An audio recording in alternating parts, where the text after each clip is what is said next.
আসসালামু আলাইকুম, আমি খায়রুল হাসান সবুজ আইটি পার্কের পক্ষ থেকে সবাইকে স্বাগতম।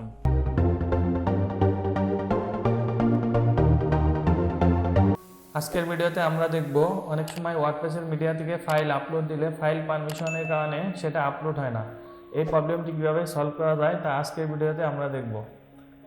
এখন যদি আমরা ওয়ার্ডপ্রেসের মিডিয়া থেকে একটি ফাইল আপলোড দেই তাহলে ফাইলটি আপলোড হয় না। এখানে একটি মেসেজ শো করতেছে, মেসেজটি হচ্ছে the uploaded file could not be moved to WP contents or uploads।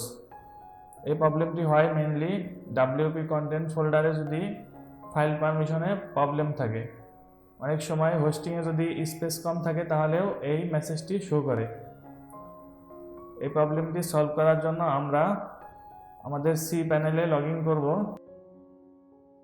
এখানে আমরা WP কন্টেন্ট ফোল্ডারে ফাইল পারমিশন দেখতে পাচ্ছি 644।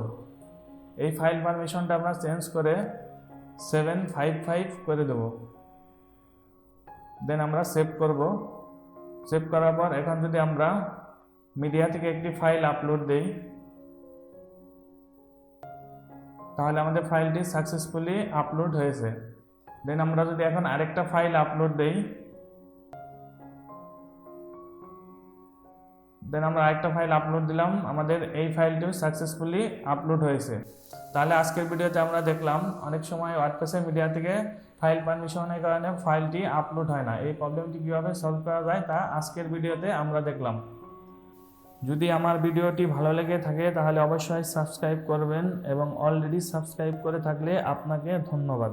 এবং নতুন ভিডিওর নোটিফিকেশন পেতে পাশে থাকা বেল আইকনটি ক্লিক করুন। ধন্যবাদ।